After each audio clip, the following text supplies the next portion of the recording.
OutKick's Clay Travis joins me now. That's the gentleman on the right-hand side of the screen. Clay, could Donald Trump come out of the Democrats' convention as the law and order candidate?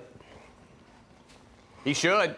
Look, I think there are three major issues here. Thanks for having me on. And I keep hammering it because it is the election. I call it EBC, Stuart. Economy, border, crime. Trump has to stay focused on those three issues. If he does, Kamala and Biden are on the wrong side of all three of those. He's going to win. If he gets distracted and he goes down the rabbit hole or chases other shadows out there in the political campaign, then he gives Kamala Harris a chance. Trump is right on all the issues. He just has to drill down and point out how wrong she is, directly the same as Joe Biden. And I think you're right. What's going to happen next week in Chicago, the law, the disorder, the lack of any kind of basic civility among the left wing of the Democrat Party, I think is going to turn off a lot of voters, particularly the people who are likely to go to the polls and recognize that Hamas is a terrorist organization and that there is a deeply anti-Semitic base now of the Democrat Party, which is why Josh Shapiro wasn't picked as the VP.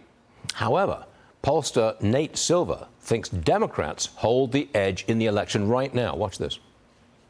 I think Harris would be a slight favorite. This Fox News poll is pretty good for Trump. That'll help him a little bit when we update our model tomorrow. But you'd rather be Harris today. There will be more surprises. And two, the polls have been wrong before. In both of the last two general elections, they underestimated Trump.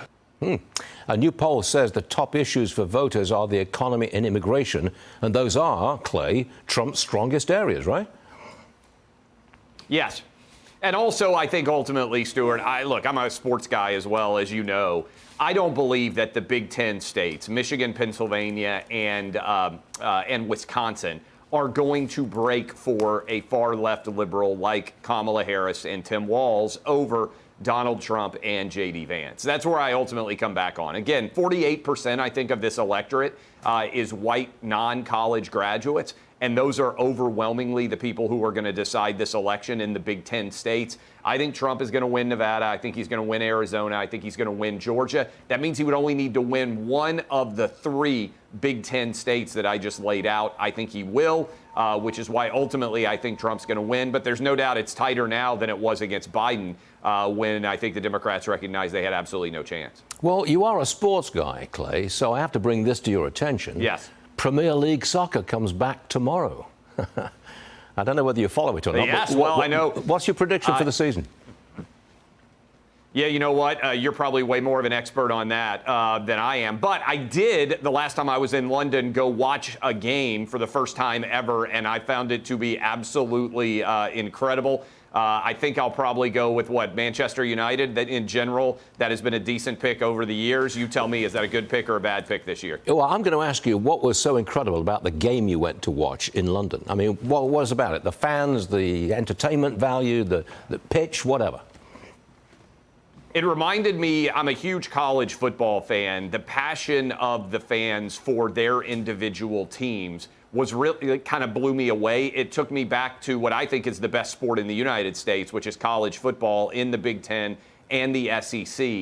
The environment, what I always say is if you've never been to an SEC football game, Southeastern Conference, it's not the game itself which is going to transport you to a different universe. It's the pomp, the circumstance, the pageantry, everything that surrounds it. That's what I felt like when I went to an EPL game in London a couple of years ago. Did you pay an arm and a leg for your ticket? I did. I wanted to have good seats. I was also stunned. I'll tell you what's different.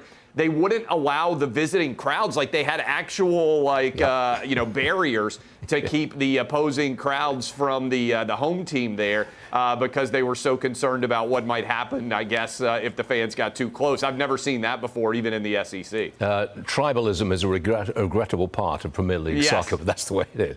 Hey, Trey, good to see you again. Clay, we'll have you back again real soon. Thanks, Clay.